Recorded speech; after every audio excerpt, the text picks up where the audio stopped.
நெருப்பு சுடும் சுடும் அப்படின்ற மாதிரி சொல்லும்போதெல்லாம் நம்ம கார்த்திக்கு தெரியல அந்த நெருப்பு எவ்வளவு சூடாக இருக்குது, அது எந்த அளவுக்கு சுட போகுது அப்படின்ற மாதிரி சொல்லி.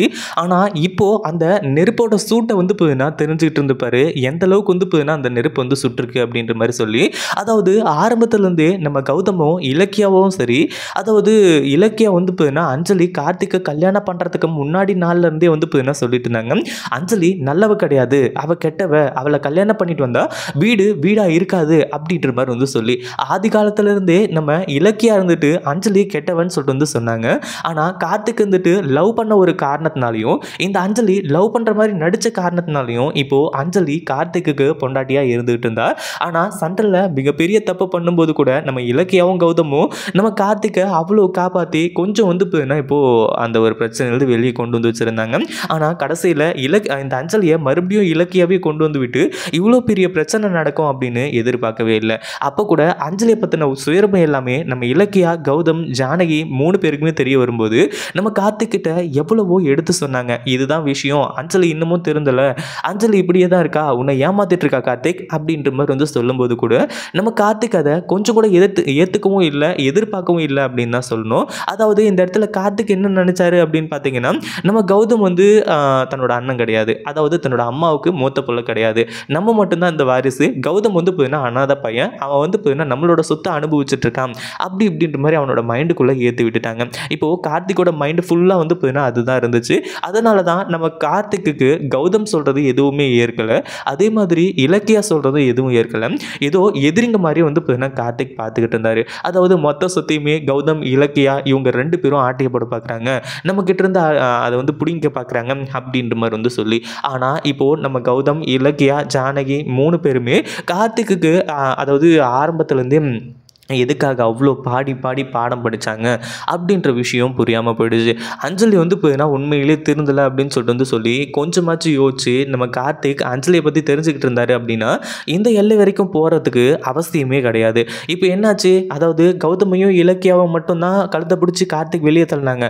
ஆனால் ஊர் உலகம் என்ன சொல்லும், தன்னோட அதாவது தன்னை பெத்த அம்மாவையும் வந்து இந்த கார்த்திக் வந்து வீட்டை விட்டு துரத்திட்டானே, இவ்வளோ நாள் வளர்த்த அதாவது இவ்வளோ நாள் வந்து அண்ணனா இருந்த கௌதம வீட்டை விட்டு துரத்திட்டானே அப்படின்ற மாதிரி தான் ஊர் உலகம் பேசுவாங்க. அதில் எந்த ஒரு சந்தேகமும் கிடையாது.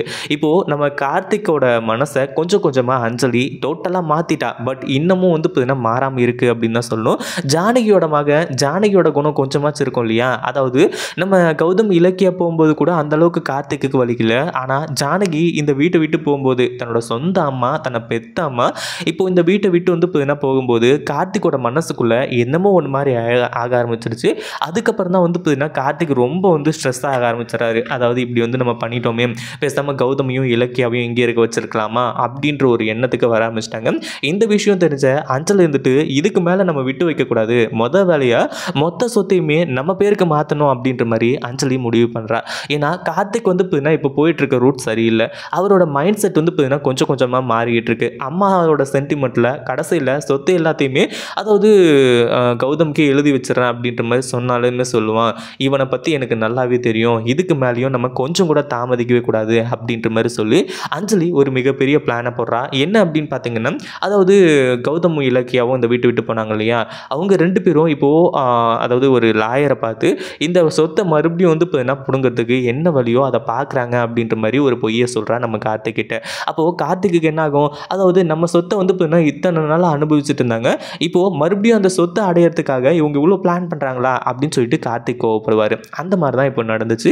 கடைசியில் கார்த்திக் இருந்துட்டு அவங்க என்ன பண்ணாலும் இந்த சொத்தை வந்து நம்ம கிட்ட இருந்து வாங்க முடியாது அப்படி இப்படின்ற மாதிரி சொல்லிட்டு இருக்கும்போது அஞ்சலி அப்போ தான் ஒரு வீடியோ போடுறா. என்ன அப்படின்னு பார்த்தீங்கன்னா, கார்த்திக் இந்த சொத்து எல்லாமே உங்கள் பேரில் இருந்துச்சுன்னு வைங்களேன், கண்டிப்பாக அவங்க எல்லாருமே மைண்ட் வாஷ் பண்ணி அதுக்கப்புறம் வந்து கோர்ட் ஆர்டர் எதுனா வந்துருச்சு அப்படின்னா அந்த சொத்து எல்லாமே அவங்க கைக்கு போயிடும், அதனால் நான் சொல்கிறபடி செய்யுங்க, அப்போ தான் அந்த சொத்து எதுவும் அவங்க கைக்கு போகாது, நம்ம கைக்கு வரும் அப்படின்ற மாதிரி வந்து சொல்லி இந்த அஞ்சலி வந்து இப்போது ஒரு பிளானை சொல்கிறா. என்ன அஞ்சலி சொல்லு, உனக்காக நான் எது வேணாலும் செய்வேன், இந்த சொத்து நம்மளை விட்டுட்டு போயிடக்கூடாது அப்படின்ற மாதிரி கார்த்திக் சொல்லும்போது கடைசியில் வந்து அஞ்சலி வந்துட்டு இந்த சொத்து, பேங்க் பேலன்ஸு இருக்கிற எல்லாத்தையுமே என் பேரில் மாற்றிருங்க இப்போ கார்த்திக். அதுக்கப்புறம் யார் வந்து கேட்டாலும் அதை வந்து இப்போ நம்மக்கிட்ட இருந்து வாங்கவே முடியாது அப்படின்ற மாதிரி வந்து சொல்லி அஞ்சலி சொல்ல ஆரம்பிச்சிடறா. ஏன்னா கார்த்திக் பேரில் இருந்தாலும் பிரச்சனை. அப்படி இருக்கும்போது அஞ்சலி பேரில் இருந்துச்சுன்னா அவள் சைனும் போட மாட்டா, கொடுக்கவும் மாட்டா, இதுக்கும் அதுக்கும் எந்த ஒரு சம்மந்தமும் இல்லை அப்படின்ற மாதிரி வந்து போயிடும். அதனால் வந்து இப்போது அஞ்சலி இவ்வளோ பெரிய விஷயத்த செஞ்சுக்கிட்டு இருக்கா. அதே மாதிரி இப்போ என்னாச்சு அப்படின்னு பார்த்தீங்கன்னா கார்த்திக் யோசிக்க ஆரம்பிச்சிட்டாரு. அதாவது உடனே அஞ்சலி வந்து கொஞ்சம் டைம் கொடுத்தாலும் கார்த்திக் அப்படியே டோட்டலாக மாறிடுவான் அப்படின்ற மாதிரி சொல்லி, என்ன கார்த்திக் என் மேலே உங்களுக்கு நம்பிக்கை இல்லையா? இவ்வளோ வந்து போராடி உங்களுக்கான நியாயத்தை வாங்கி கொடுத்தது மட்டும் இல்லாமல் உங்கள் சொத்து, பணம், இந்த வீடு, இந்த பேங்க் பேலன்ஸு இது எல்லாத்தையுமே உங்கள் பேருக்கு நான் மாற்றி கொடுத்துறேன் கார்த்திக். இப்போ கூட என் மேலே நம்பிக்கையே வரலையா? அவ்வளோதானா என் மேலே நம்பிக்கை அப்படின்னு சொல்லிட்டு சென்டிமெண்ட்டாக எந்த அளவுக்கு பேச முடியுமோ அந்த அளவுக்கு வந்து சென்டிமெண்ட்டாக பேச ஆரம்பிச்சாரா. உண்மையிலே இது ரொம்ப அதிர்ச்சியான ஒரு விஷயம் அப்படின்னு தான் சொல்லணும். இதை கொஞ்சம் கூட எதிர்பார்க்கவே இல்லை அப்படின்னு தான் சொல்லணும். ஏன்னா அந்த அளவுக்கு வந்து அஞ்சலி தத்ரூபமாக எல்லாத்தையுமே வந்து செஞ்சுக்கிட்டு இருக்கேன். சரி, இப்படிலாம் போயிட்டு இருக்க சமயத்தில் அடுத்ததான் என்ன ஆகுது அப்படின்னு பார்த்தீங்கன்னா நம்ம கார்த்திக்கும் வந்து அந்த சொத்து எல்லாத்தையுமே மாற்றுறதுக்கான ஏற்பாடுகள் பண்ண ஆரம்பிச்சுறாங்க. ஏன்னா இவங்க கைவசம் எஸ்எஸ்கே, தாக்ஷாயினி இவங்க எல்லாருமே இருக்காங்க. அவங்கக்கிட்ட பணம் இருக்குது. அதே மாதிரி கார்த்திக்கிட்டையும் இப்போ பணம் வந்துடுச்சு. அப்படி இருக்கும்போது ஈஸியாக வந்து எல்லாத்தையுமே மாற்றிடலாம் அப்படின்ற மாதிரி வந்து சொல்லி அடுத்தடுத்து ஏற்பாடுகளை செய்ய ஆரம்பிச்சுறாங்க. இப்போது மொத்த சொத்து, கம்பெனி, வீடு எல்லாமே இந்த அஞ்சலியோட பேருக்கு வந்து ட்ரான்ஸ்ஃபர் ஆக ஆரம்பிச்சிருச்சு. ஏன்னா அஞ்சலி எதிர்பார்த்தது அதுதான். அந்த ஒரு விஷயம் மட்டும் நடந்துச்சுன்னா போதும், அதுக்கப்புறம் எல்லாத்தையுமே நம்ம பார்த்துக்கலாம், ஈஸியாக வேலை முடிஞ்சிடும், அதுக்கப்புறம் வந்து யாராலையுமே தடுக்க முடியாது அப்படின்ற மாதிரி வந்து சொல்லி அஞ்சலி வந்து இது எல்லாத்தையுமே பிளான் பண்ணி மொத்தத்தையும் அவள் பேருக்கு எழுதுகிறா. அதுக்கப்புறம் தான் யாரா நாய நீயே இத்தனை நாள் வந்து இந்த சொத்துக்காக தான் உன்னை லவ் பண்ணுற மாதிரி உன் கூட வந்து பொண்டாட்டி மாதிரி நடிச்சுக்கிட்டு இருந்தேன், என்னையே நீ கழுத்தை பிடிச்சி வெளியே தள்ளனல்ல, அப்படி இருக்கும்போது இப்போ நான் உன்னை ஏற்றுக்க முடியாது, எல்லாமே என் பேரில் இருக்குது, இனிமேல் நீ என்ன நினச்சாலும் சரி ஏது நினச்சாலும் சரி என்கிட்ட இருந்த சொத்தை எதுவுமே வாங்க முடியாது, நான் தான் இப்போ கோடீஸ்வரி, நீ வந்து நீ தெருவில் போய் இரு அப்படின்ற மாதிரி சொல்லி கார்த்திகை தண்ணி தெளிச்சு வந்து விட ஆரம்பிச்சிடறா. இப்போ தான் அஞ்சலிக்கு கார்த்திகோட சுயரூபம் தெரியும். அதாவது அஞ்சலியோட சுயரூபம் நம்ம கார்த்திக்கு தெரிய வருது. அப்போ தான் பயங்கர அதிர்ச்சி ஆகுது. மட்டும் இல்லாமல் அஞ்சலி என்ன பேசிகிட்டு இருக்க, நீ விளையாடு தானே விளையாடுற, நீ பொய் சொல்கிற தானே, அதாவது என்ன நீ லவ் பண்ணுறன்னு எனக்கு நல்லாவே தெரியும், அமைதியார் அஞ்சலி அப்படின்ற மாதிரி சொல்லும்போது, டேய் முட்டாள், நீ ஒரு வடிகட்டின முட்டாள், கௌதமியும் இலக்கியாவையும் எப்படி ஏமாற்றிட்டு அந்த சொத்து எல்லாமே உன் பேருக்கு நான் வர வைக்கிறது அப்படின்றது தான் எனக்கு மிகப்பெரிய ரிஸ்கியாக இருந்துச்சு. ஆனால் உன் பேர்லேருந்து என் பேருக்கு மாறணும் அப்படின்னா அதுக்கு எனக்கு ஈஸியாக முடிஞ்சிடும்னு எனக்கு நல்லாவே தெரியும். அதே மாதிரி ஈஸியாக முடிஞ்சுது, அவ்வளோதான், முடிஞ்சு போச்சு, முடிஞ்சிச்சு. இதுக்கப்புறம் வந்து நான் சொல்கிறதுக்கு எந்த ஒரு அவசியமும் கிடையாது.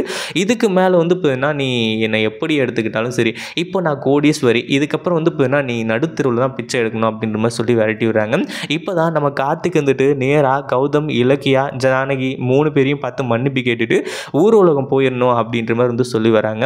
அதாவது அண்ணா என்னை மன்னிச்சிருங்கண்ணா அப்படின்னு சொல்லிட்டு குடுகுடுன்னு ஓடி வந்து கார்த்திக் வந்து நம்ம கௌதம் காலில் விழுந்து மன்னிப்பு கேட்குறாங்க. அப்போ தான் நடந்தது எல்லாமே தெரிய வருது, நான் எவ்வளோ பெரிய முட்டாளாக இருந்திருக்கேன் அப்படின்னு சொல்லிட்டு எனக்கு இப்போ தானே தெரிய வருது அப்படின்னு சொல்லிட்டு கார்த்திக் கதறி எழுறாரு. இந்த வீடியோ பிடிச்சிருந்தா லைக் பண்ணுங்கள், ஷேர் பண்ணுங்கள். இப்போ தான் நம்ம சேனலுக்கு ஃபர்ஸ்ட் டைம் வரீங்க அப்படின்னா கீழே இருக்க சப்ஸ்கிரைப் பட்டனை ப்ரெஸ் பண்ணிக்கோங்க.